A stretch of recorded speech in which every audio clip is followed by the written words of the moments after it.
So in today's video, I'm going to be talking about sort of a certain post that I saw on Instagram earlier today as of me recording this video.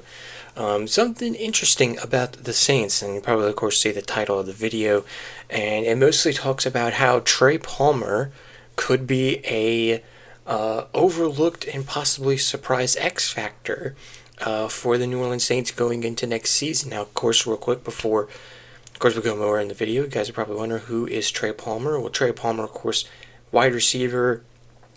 He formerly was, of course, he played college with LSU. He was with LSU for a good while, a couple years, and he transferred to Nebraska for like a year or two, I believe. And then, of course, he went on to the NFL draft. He first, of course, spent time with the Bucks for a couple seasons. For a couple seasons with them, had some good production with them. This past season, we were able to pick him up off of waivers, but he rarely played because he'd been dealing with a nagging injury. It was like an ankle or something, I believe it was. Excuse me. So sorry, I believe it was. So, but this is a post that I saw on Instagram earlier today, and it kind of just gave me the idea. I had an idea for another video, but I saw this, and I said, want to probably do this video, look at the post, read the post, and all that, and kind of give you guys my thoughts as well. Now, the post that I am looking at off of what Instagram is an Instagram channel called ESPN 104.5, which is a ESPN group, ESPN Baton Rouge, and of course is here in Baton Rouge, Louisiana. Of course, they do stuff with LSU, Saints, and other Louisiana sports as well. I'll probably try to leave a link to the post or to the to their channel or their Instagram page or whatever. I'll link. So whatever link I put down there will be down in the description below. So definitely go check it out if you guys want to go check it out yourselves, or if you guys want to go follow them over there. They do some pretty good posts as well. So saw this post, decided I want to do a little bit of a video, kind of give you guys my thoughts and read the description and all that, and yeah, that's mostly it for this video. So yeah, we'll see how this video goes. Before we get into the video, of course, welcome everybody to the BrewCrew channel. If you guys are new to the channel or haven't yet here on the channel, hit that subscribe button, hit the notification bell for future upcoming videos here on the BrewCrew channel. As of course I do football content like this with the Saints and with LSU as well, and of course I do wrestling content as well. So if you guys are fans of those content, definitely hit that subscribe button and the other thing as well. You hit that bell. So sorry, I'm choking apparently. Anyway, let's get right to the post. So I have the post popped up right here, and I'm gonna kind of just sort of read out everything that kind of it says here. Of course, really the initial thing caught my eye was of course, it says Trey Palmer might be one of the most overlooked X factors on the Saints roster heading into 2026. And I saw that, and the picture, if you see it, or I'll pop it up, says future, and definitely, of course, he technically is still under contract with us, I believe, for this season, which is sort of a one-year deal. And of course, we'll see how that goes, because of course we'll see how it goes, because if he is healthy enough to finally suit up and play for us, then it's definitely going to be interesting to see how he'll play. So, of course, then it goes on to say, after landing in New Orleans via waiver claim from the Tampa Bay Buccaneers, Palmer is now under contract through 2026, and if he's healthy, he could quietly become a major boost to this offense, which of course is what I just said before. Goes on to say, the former LSU speedster missed time in 2025 due to lingering ankle and hamstring issues, but the traits are still there. He, of course, ran a 4.33 in the 40 in the 2023 Combine, which was the fastest by any receiver in that Combine, draft class. In his second season in the NFL, he averaged 14.3 yards per catch in his second year in the NFL. He, of course, has experience as a punt returner and is a true vertical and field stretch. Let me restart that. Is a true vertical threat and also has field stretching ability. So, of course, those traits right there show that he can mostly be, and it's going to kind of get into that, with, of course, the abilities that Rashid Shaheed had. And, of course, we traded Shaheed. There's, of course, the rumors going around, potentially, that we could somehow bring him back. But if you don't, you have our man Trey Palmer here, who could be your new sort of speedster guy, along with, of course, your wide receiver room with Olave and Devon Vele. That's, of course, what I kind of want to say. And, of course, that kind of speed matters even more now after that. Oh, excuse me again. After the trade that sent Rashid Shaheed to Seattle, who, of course, went on to win a Super Bowl. Congratulations to him. Palmer has the juice to help fill that deep threat void, something this offense absolutely needs, which I totally agree.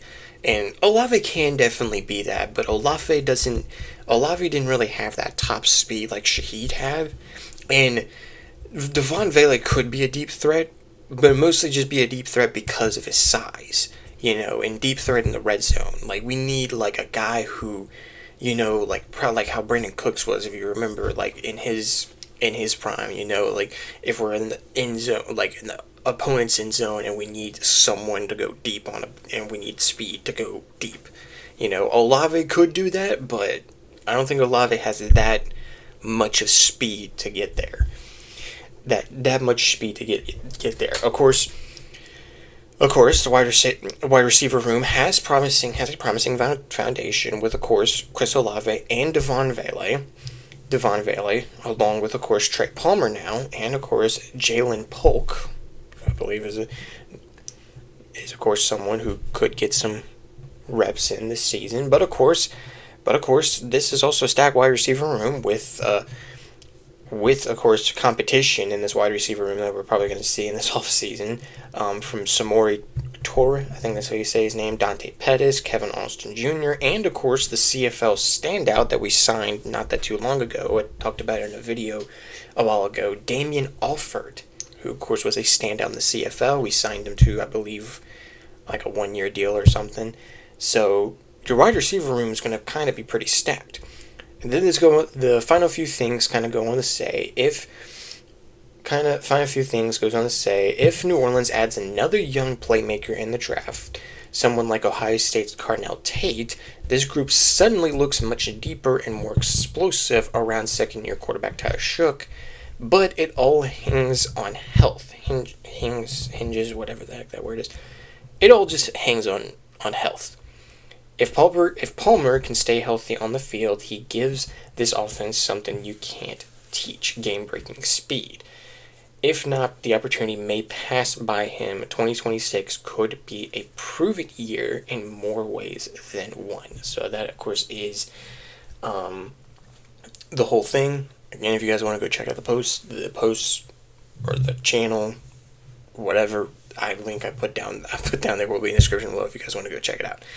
So mostly, especially that finals part, this is mostly going to be a prove-it year for Trey Palmer if Trey Palmer is healthy. I don't know. I really don't know the status of his health, of his injury and all that. But hopefully now, with him having most of last year off of not really playing, and then of course having this whole off season to heal up and try to come back and play, there's a good chance we could get him healthy. But there's also the thing of not only just having him, you got to have the other players healthy, And definitely, like, Carnell Tate, of course, is a player that everybody is eyeing of the Saints getting. Jeremiah Love's another one. He's, like, literally the top one that I'm seeing a lot of Saints fans believe the team should get. It's like either it's either him, Tate, or Jordan Tyson, I think, is the Arizona State receiver. That receiver, like, offensively, there's a couple defensive players I've seen, but, like, those are, like, the three players I've been seeing a lot.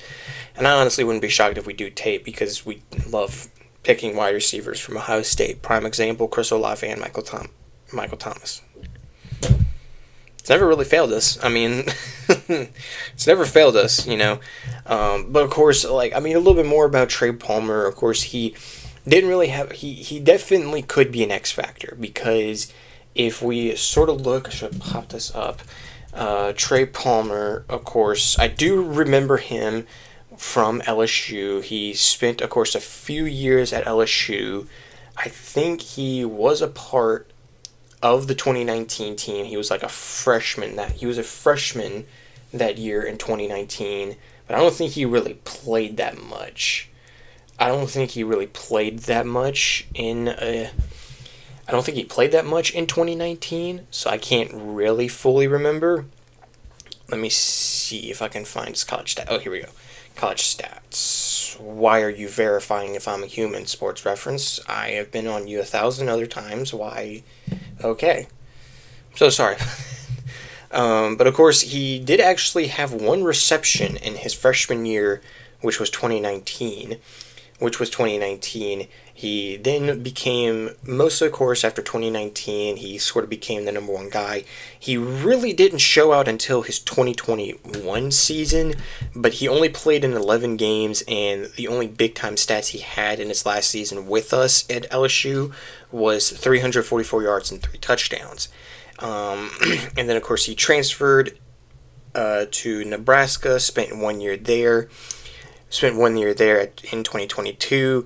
I guess it was probably because of playing time, because 2022 is when, of course, we had Jaden Daniels come in. You sort of had the rise of Malik Neighbors and Brian Thomas Jr. They were going into their junior years as well, I believe, like junior or sophomore years, I believe. So he goes on to Nebraska. He has much better success with them. The team, I don't think, was really that good, but he was one of their bright spots. He played all 12 games, 71 receptions, 1,000 yards, and 9 touchdowns. And he goes on to, of course, declare for the draft. Goes on to be a 6th round pick to of course, the Tampa Bay Buccaneers. The Tampa Bay Buccaneers in 2020. Pro Football Reference, you're doing the same thing. I am a human. What are you talking about? I'm so sorry, guys. So it's only shocking enough that he is technically entering like his 4th year, technically, because this past season would have been his 3rd. So really, he did actually have some pretty good moments in 2023 and 2024.